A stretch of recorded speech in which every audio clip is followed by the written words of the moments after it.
ಹೆಸರಿನಲ್ಲಿ ಪಾಕಿಸ್ತಾನವನ್ನ ತಂದೂರು ಮಾಡಲಾಗಿದೆ. ಪಾಕಿಸ್ತಾನಕ್ಕೆ ತಕ್ಕದಾದಂತ ಉತ್ತರವನ್ನ ಕೊಡಬೇಕಾಗಿತ್ತು.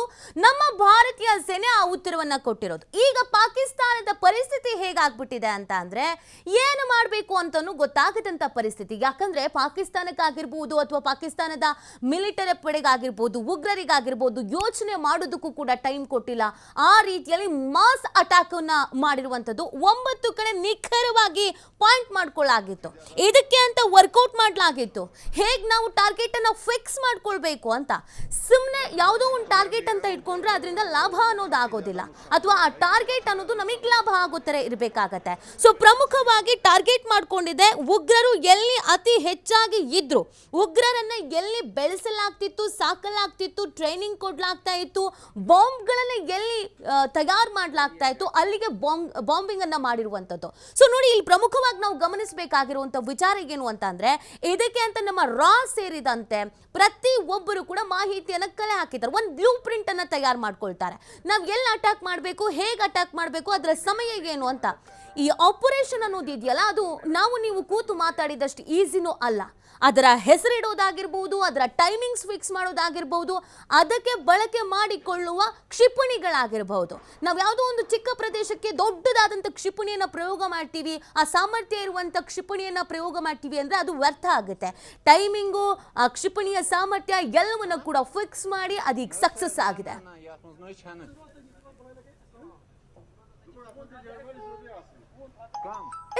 ಅಟ್ಯಾಕ್ ಆಗಿರುವಂಥದ್ದು ಸಹಜವಾಗಿ ನಮ್ಮ ಇಡೀ ಭಾರತೀಯರಿಗೆ ಖುಷಿ ಆಗಿದೆ. ಇದರ ಜೊತೆಗೆ ಪಹಲ್ಗಾಮ್ನಲ್ಲಿ ಸಾವನ್ನಪ್ಪಿದ್ರಲ್ಲ ನಮ್ಮ ಕನ್ನಡಿಗರು ಸೇರಿದಂತೆ ಅನೇಕರು, ಅದರಲ್ಲಿ ಭರತ್ ಭೂಷಣ್ ಅವರು ಕೂಡ ಒಬ್ಬರು, ನಮ್ಮ ಬೆಂಗಳೂರಿನವರು. ಇವತ್ತು ಅವರ ಮನೆಗೆ ನಮ್ಮ ಪ್ರತಿನಿಧಿ ಹೋಗಿದ್ದಾರೆ. ಅವ್ರ ಪೋಷಕರು ಏನು ಹೇಳ್ತಾರೆ, ಈ ಅಟ್ಯಾಕ್ ಬಗ್ಗೆ ಅವರ ರಿಯಾಕ್ಷನ್ ಏನು ಅಂತ ನೋಡೋಣ. ಗಣೇಶ್ ಅವ್ರನ್ನ ಮಾತಾಡ್ಸೋದಾದ್ರೆ ಗಣೇಶ್. ಖಂಡಿತವಾಗ್ಲೂ ಭರತ್ ಭೂಷಣ್ ಅವರೇನು ಪಹಲ್ಗಾಮ್ ದಾಳಿಯಲ್ಲಿ ಹುತಾತ್ಮರಾದರು ಅಥವಾ ಮೃತಪಟ್ಟರು ಉಗ್ರರಿಂದ, ಅವರ ನಿವಾಸದಲ್ಲಿ ಇವತ್ತಿದ್ದೀವಿ. ಏನು ಅದಕ್ಕೆ ಪ್ರತೀಕಾರವಾಗಿ ಭಾರತೀಯ ಸೇನೆ ಇವತ್ತು ಭಯೋತ್ಪಾದಕರು, ಪಾಕಿಸ್ತಾನಿ ಭಯೋತ್ಪಾದಕರ ಸ್ಥಳಗಳಲ್ಲಿ ಏನು ಕ್ಷಿಪಣಿಯನ್ನು ಮಾಡಿರುವಂಥದ್ದು ಅಥವಾ ವಾಯುದಾಳಿಯನ್ನು ನಡೆಸಿರುವಂಥದ್ದು. ಆ ಹಿನ್ನೆಲೆಯಲ್ಲಿ ಅದಕ್ಕೆ ಪ್ರತಿಕ್ರಿಯೆ ನೀಡಲಿಕ್ಕೆ ನಮ್ಮ ಜೊತೆಗೆ ಭರತ್ ಭೂಷಣ್ ಅವರ ತಂದೆ ಚನ್ನವೀರ್ ಅವರು ಕೂಡ ಇದ್ದಾರೆ. ಸರ್, ಈ ರೀತಿಯ ಒಂದು ದಾಳಿ ಬಗ್ಗೆ ತಮಗೇನು ಅನಿಸುತ್ತೆ? ದಾಳಿ ಸರಿಯಾಗಿದೆ. ಮೋದಿ ಸರಿಯಾದ ಸ್ಟೆಪ್ಪೇ ತಗೊಂಡಿದ್ದಾರೆ. ಆರ್ಮಿ ಮತ್ತು ಏರ್ಫೋರ್ಸು ಮತ್ತು ನ್ಯಾವಿ, ಆ 3 ಸೈನ್ಯಗಳ ಒಂದು ಸಹಕಾರ ತಗೊಂಡು ಅವರಿಗೆ ಸರಿಯಾದ ನಿರ್ದೇಶನ ನೀಡಿ ಅವರು ಅಟ್ಯಾಕ್ ಮಾಡಿದ್ದಾರೆ. 9 ಈ ಟೆರರಿಸ್ಟ್ ಕ್ಯಾಂಪ್ಗಳು ಪಾಕಿಸ್ತಾನದಲ್ಲಿ ಎಲ್ಲೆಲ್ಲಿತ್ತು ಅವನ್ನ ಇಂಟೆಲಿಜೆನ್ಸ್ ಮೂಲಕ ಎಲ್ಲ ಪರಿಶೀಲನೆ ಮಾಡಿ ಇವ್ರನ್ನ ಅಟ್ಯಾಕ್ ಮಾಡಿ ಅವ್ರನ್ನ ಸಾಯಿಸಿದ್ದಾರೆ. ಅಂದರೆ ಈ ರೀತಿಯ ಪ್ರತೀಕಾರ ಮೊದಲೇ ಆಗಬೇಕನ್ನೋಂಥ ದೇಶವ್ಯಾಪಿ ಆಗ್ರಹಗಳು ಕೇಳಿ ಬರ್ತಾ ಇತ್ತು. ರೈಟ್ ಡಿಸಿಷನ್ ಅನಿಸುತ್ತೆ ತಮ್ಮ ಪ್ರಕಾರ? ಇದು ಮೊದಲೇ ಆಗಿದ್ದರೆ, ಈ ಪಹಲ್ಗಾಮ್ ಇನ್ಸಿಡೆಂಟ್ ಆಗೋದಕ್ಕೆ ಮೊದಲೇ ಆಗಿದ್ದಿದ್ರೆ ಇನ್ನೂ ಚೆನ್ನಾಗಿತ್ತು ಅಂತ ನನಗನ್ನಿಸ್ತದೆ. ಆ 26 ಜೀವಗಳು ಉಳಿತಾ ಇತ್ತು. ನಮ್ಮ ಮಗನು ನಮ್ಮ ಕಣ್ಣು ಮುಂದೆ ಇರ್ತಾ ಇದ್ದ. ಈಗ ಅವನಿಗೆ ಇನ್ನೂ 60 ವರ್ಷ ಅವ್ರು ಬದುಕಬೇಕಾಯ್ತು. ಅಂಥದ್ದು ಈಗ ನಾವು ನಮ್ಮ ಕಣ್ಣಲ್ಲೇ ಅವನ್ನ ಇಲ್ದಂಗೆ ಆಯ್ತು. ನಮ್ಮ ಕಣ್ಣು ಮುಂದೆನೇ ಅವನು ಇಲ್ದಂಗೆ ಆಯಿತು.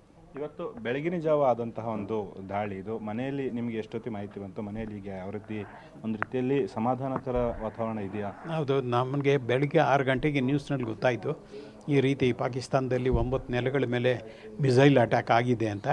ಅಲ್ಲಿ ಉಗ್ರ ನೆಲೆಗಳನ್ನೆಲ್ಲ ನಾಶ ಮಾಡಿದ್ದಾರೆ, ಉಗ್ರನ್ನೂ ಅಲ್ಲಿ ಸಾಯಿಸಿದ್ದಾರೆ ಅಂತ ಗೊತ್ತಾಯಿತು. ಅದರಿಂದ ಸ್ವಲ್ಪ ಸಮಾಧಾನ ಆಯಿತು. ಅಂದರೆ ಇನ್ನಷ್ಟು ದಾಳಿಗಳಾಗಬೇಕು, ಅಂತಹ ಟೆರರಿಸ್ಟ್ಗಳನ್ನು ಸದೆಬಡಬೇಕು ಅನ್ನೋಂಥ ಆಗ್ರಹಗಳು ಕೂಡ ತಾವು ಮಾಡಿದ್ರಿ. ಯಾವ ರೀತಿ ದಾಳಿಗಳಾಗಬೇಕು, ಮುಂದೆ ಅವರಿಂದ ಪ್ರತೀಕಾರ ಬಂದರೆ ನಮ್ಮ ಪಡೆ ಯಾವ ರೀತಿ ಸಿದ್ಧ ಆಗಬೇಕು ಅನ್ನೋಂಥದ್ದು? ನಮ್ಮ ಏರ್ಫೋರ್ಸು ಮತ್ತು ನ್ಯಾವಿ ಮತ್ತು ಆರ್ಮಿ ಚೆನ್ನಾಗೇ ಇದೆ. ಅವೆಲ್ಲ ಸಾಮರ್ಥ್ಯ ಇದೆ, ಅದಕ್ಕೆ ಹೋರಾಟ ಮಾಡೋ ಸಾಮರ್ಥ್ಯ ಇದೆ. ಈಗ ಲೈನ್ ಆಫ್ ಕಂಟ್ರೋಲ್ ಏನಿದೆ ಆ ಉದ್ದಕ್ಕೂ ಆರ್ಮಿನ ನಿಯೋಜನೆ ಮಾಡಿ ಅವ್ರನ್ನೆಲ್ಲ ಇದು ಮಾಡ್ತಾ ಇದ್ದಾರೆ, ನಿಯಂತ್ರಣ ಮಾಡ್ತಾ ಇದ್ದಾರೆ. ಟೆರರಿಸ್ಟ್ಗಳು ಒಳಗೆ ಬರದಂತೆ ಇವರು ಎಚ್ಚರಿಕೆ ಈಗ ವಹಿಸ್ತಾ ಇದ್ದಾರೆ. ಸಂತೋಷ. ಓಕೆ, ಇದು ಚನ್ನವೀರ್ ಅವ್ರು ಹೇಳ್ತಾ ಇರುವಂಥದ್ದು. ಮುಖ್ಯವಾಗಿ ನಮಗೆ ಸಮಾಧಾನಕರ ಅಂತ ಪ್ರತಿಕ್ರಿಯೆ ಇದೆ. ಈ ರೀತಿಯ ದಾಳಿ ಆಗಬೇಕು, ನಾವು ಈ ದೇಶಕ್ಕಾಗಿ, ಅದರಲ್ಲೂ ಕೂಡ ಉಗ್ರರಿಗೆ ನನ್ನ ಮಗವನ್ನು ಬಲಿದಾನ ಆಗಿದೆ, ಹಾಗಾಗಿ ಅದಕ್ಕೆ ಪ್ರತೀಕಾರ ಆಗಲೇಬೇಕು, ಆಗಿದೆ, ಈಗ ನಮಗೆ ಸಮಾಧಾನ ಇದೆ ಅನ್ನೋಂಥ ಮಾತುಗಳನ್ನು ಆಡ್ತಿದ್ದಾರೆ. ಓಕೆ, ಥ್ಯಾಂಕ್ ಯು ಗಣೇಶ್ ತಮ್ಮೆಲ್ಲ ಡೀಟೇಲ್ಸ್ಗಾಗಿ. ಎಸ್, ಇದು ಭರತ್ ಭೂಷಣ್ ಅವರ ತಂದೆ ಮಾತನಾಡ್ತಾ ಇರುವಂಥದ್ದು. ಅವತ್ತು 26 ಜನ ಅಮಾಯಕರನ್ನು ನಾವು ಕಳ್ಕೊಳ್ತೇವೆ. ಪ್ರವಾಸಕ್ಕೆ ಅಂತ ಹೋದವರ ಮೇಲೆ ನಿಶಸ್ತ್ರಧಾರಿಗಳ ಮೇಲೆ ಅಟ್ಯಾಕನ್ನು ಮಾಡಿಸ್ತಾರೆ ರಣಹೇಡಿಗಳು. ಸೊ ಅದಕ್ಕೆ ಈಗ ತಕ್ಕ ಉತ್ತರವನ್ನು ಭಾರತ ನೀಡ್ತಾ ಇರೋದು.